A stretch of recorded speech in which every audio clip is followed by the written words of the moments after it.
বাসর ঘরে বউ সেজে কাজল মোবাইলে টিকটক ভিডিও বানাচ্ছে, বিভিন্ন অ্যাঙ্গেলে ছবি তুলছে এবং ভিডিও করছে। মোবাইল খাটের কর্নারে রেখে বাসর ঘরে শুয়ে বিভিন্নভাবে পোজ নিচ্ছে। এমন সময় রাকিব বাসর ঘরে প্রবেশ করল। কাজল রাকিবের হাত ধরে টেনে পাশে বসিয়ে বলতে লাগলো, এসো, তোমাকে নিয়ে আগে একটা ভিডিও বানিয়ে নিই। কাজল মোবাইল ধরে ভিডিও বানাতে শুরু করলো। বলতে লাগলো, হাই গাইজ, আজ আমার বাসর রাত। দেখুন আমি আমার স্বামীকে নিয়ে কিভাবে বাসর করি। কাজলের কথা শুনে রাকিব বিরক্ত হয়ে বলল, তুমি এসব কি বলছো? আজ আমরা বাসর করছি, সেটাও কি তোমার টিকটকে ভিডিও বানিয়ে ছাড়তে হবে?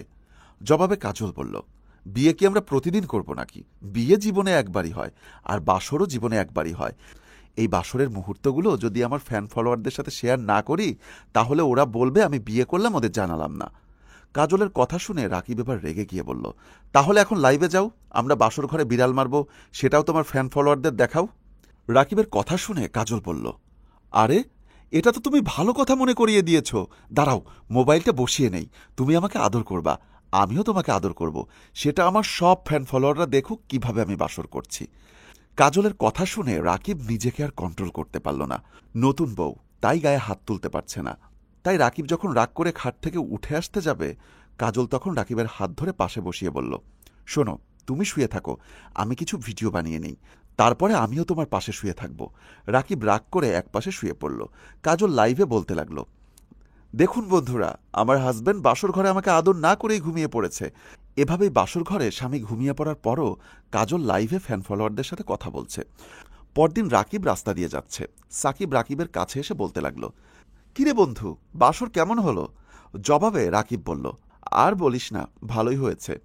রাকিবের কথা শুনে সাকিব বলল, তোর বাসর কেমন হয়েছে আমরা দেখেছি। হালায় বাসর ঘরে বিড়াল মারতে হয়, তুই বিড়াল না মাইরা ঘুমায় রইলি। আর তোর বউ সারা রাত টিকটক ভিডিও বানাইছে, লাইভে বন্ধু বান্ধবের সাথে আড্ডা দিছে। তোর বউ যদি বন্ধুদের সাথে আড্ডা দেয়, তাইলে তোরে বিয়া করছে কিসের জন্য? সাকিবের কথা শুনে রাকিব এবার একটু রেগে ওখান থেকে চলে আসলো। রাকিবের বাবা মা আর বোন ড্রয়িং রুমে বসে রয়েছে। সবাই এমনভাবে রেগে আছে, রাকিব সামনে আসলেই যেন রাকিবকে মেরে শেষ করে ফেলবে। এর মাঝে রাকিব ড্রয়িং রুমে প্রবেশ করে বাবার পাশে বসল। বাড়ির সবার মন খারাপ দেখে রাকিব বলল, কি ব্যাপার বাবা, তোমরা সবাই মন খারাপ করে বসে আছো কেন? বাবা রাকিবকে বলতে লাগলো, তোরে আর তোর দুলাভাইকে পাঠাইছিলাম মেয়ে দেখতে, তোরা মেয়ের রূপ চেহারা দেখে পাগল হয়ে গেলি, বললি মেয়ে যেমন রূপে তেমনি গুণে। কালকে বাসর ঘরে প্রমাণ করে দিল তোর বউয়ের কতগুলো গুণ আছে। আমি সকালে বাড়ি থেকে বের হতে পারি না, আমাকে সবাই টিটকারি দিয়ে বলে আমার ছেলের বউ নাকি টিকটক সেলিব্রিটি। রাতে বাসর করা বাদ দিয়ে সারা রাত টিকটক ভিডিও বানাইছে, আর লাইভে বন্ধুবান্ধবদের সাথে আড্ডা দিছে। ছি, এসব কথা শোনার আগে আমার মৃত্যু হওয়া অনেক ভালো ছিল। বাবার কথা শেষ হতেই মা বলল, আমরাও তো একসময় মেয়ে মানুষ ছিলাম, এরকম বেহায়াপানা কাম কাজ তো করি নাই। তোর বউ আমাদের বংশের মান সম্মান ধুলায় মিশাই দিছে। তোরও তো একটা বোন আছে, তোর বোন তো হিজড়াদের মতো এভাবে লাফালাফি করে না। মায়ের কথা শেষ হতেই রাকিবের বোন বলতে লাগলো, ভাইয়া, আমি এখন বাড়ি থেকে বের হতেই লজ্জা পাচ্ছি।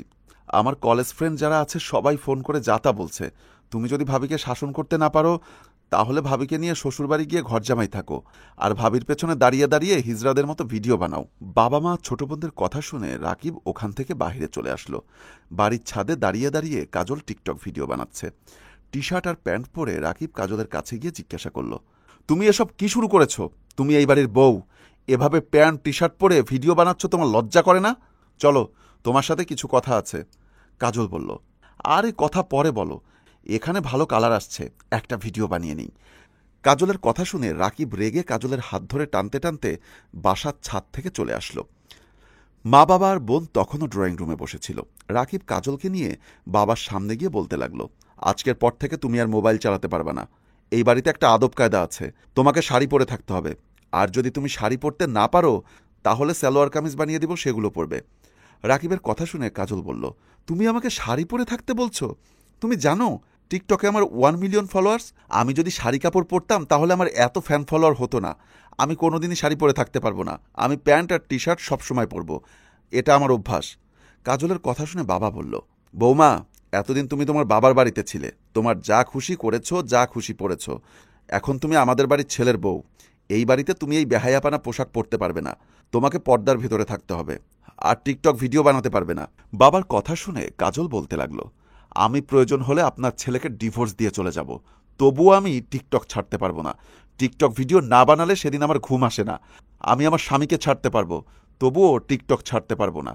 কাজলের কথা শুনে মা বলল, বাবা রাকিব, দুষ্টু গরুর থেকে শূন্য গোয়াল অনেক ভালো। আমাদের মান সম্মান যতটুকু যাবার চলে গেছে। আমি তোর শ্বশুরকে ফোন দিচ্ছি, তুই তোর বাবাকে নিয়ে এখন কাজী অফিসে গিয়ে এই বেয়াদব মেয়েটাকে তালাক দিয়ায়। এই মেয়ে আমাদের সংসারের সাথে কখনোই মিলে থাকতে পারবে না। যে নারী একবার বেপথে চলে যায়, সে নারী কখনো নিজেকে শুধরাতে পারে না। মায়ের কথা শুনে বাবা বলল, তোর মা ঠিকই বলেছে, চল আমি তোকে এখন কাজী অফিসে নিয়ে যাচ্ছি। বাবা রাকিবের হাত ধরে কাজী অফিসের দিকে চলে গেল।